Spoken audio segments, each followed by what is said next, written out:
శోధన ఈ రోజులలో శోధన మనకు చాలా ఘోరాది ఘోరంగా ఈ లోకంలో మరి ఈ లోకము చాలా ఆకర్షణీయంగా మన చుట్టుప్రక్కల ఉంది.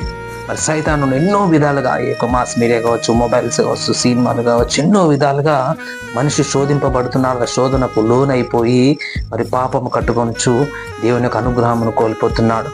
శోధింపబడట పాపం కాదు. శోధనలు ప్రతి ఒక్కరికి వస్తాయి. యేసు ప్రభువు సైతము శోధింపబడ్డాడు. కానీ ఆ శోధనకు లోను కాకుండా శోధనను జయించువాడు ధన్యుడు. ఈ రోజులలో మరి అనేక విధాలుగా సైతాను మరి మనుషులను అనేక విధాలుగా డబ్బు విధంగా కావచ్చు, మరి మన కంటికి ఏదైతే మేలుకరమైనదిగా కనపడి మనము దాన్ని కావాలని ఆశించినప్పుడు దాని కొరకు ఏది చేయడానికైనా మనిషి సిద్ధపడి దాన్ని పొందుకున్నటకు ఎన్నో ప్రయత్నాలు చేసి పాపం చేసి మరి దాన్ని పొందుకున్నటకు ప్రయత్నం చేస్తున్నాడు. ప్రియ సహోదరి సహోదరులారా, మనము శోధనలో పడకుండా ఉండటకే మెలుకోగలిగి ప్రార్థన చేయడని మన యేసయ్య మనకు చెప్పి ఉన్నాడు. ప్రతి మనిషి ప్రతి సెకండ్ ప్రతి నిమిషము శోధన ద్వారా సైతానుడు మనను పడివేయాలని చూస్తాడు. శోధింపబడట పాపం కాదు, కానీ శోధనలను ఆశలను మనము అదుపులో ఉంచుకొని మరి ఆ శోధనలో జయించిన వాడు ధన్యుడు. అనేక విధాలుగా ఈరోజు సైతానుడు మరి శోధనల ద్వారా కుటుంబాలను నాశనం చేస్తున్నాడు.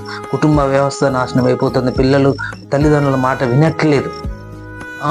ఎప్పుడైతే మనం ప్రార్థనలో ఉన్నప్పుడు మాత్రమే ఈ శోధనలు జయిస్తాం. ప్రార్థనలో లేని వ్యక్తి శోధనలు జయించలేడు. ఆ శోధనలో పడిపోతాడు. ఆ యొక్క మరి శోధన జయించకపోతే పాపంలో పడిపోతాం. ఆ పాపమే మరణానికి దారితీస్తుంది. పాపం యొక్క వేతనం మరణం. రోమీయులకు రాసిన లెక్క 6:23 ప్రకారం. ప్రియ సహోదరి సహోదరులు, శోధనలు పడకుండా ఉండకై మెలకువగలిగి ప్రార్థన చేయడని మన యొక్క యేసయ్య మనకు చెప్పి ఉన్నాడు. ప్రియ సహోదరి సహోదరులారా, ఈరోజు అనేక విధాలుగా ప్రతి నిమిషము మనము సైతాను చేత శోధింపబడుచున్నాము.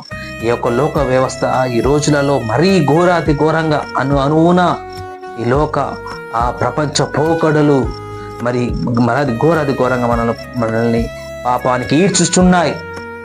కావున ఈరోజు నేను ప్రార్థనలో లేకపోయిందంటే సైతానికి బానిసలుగా మన పాపానికి మన దాచోహంగా మనము అవుతాము.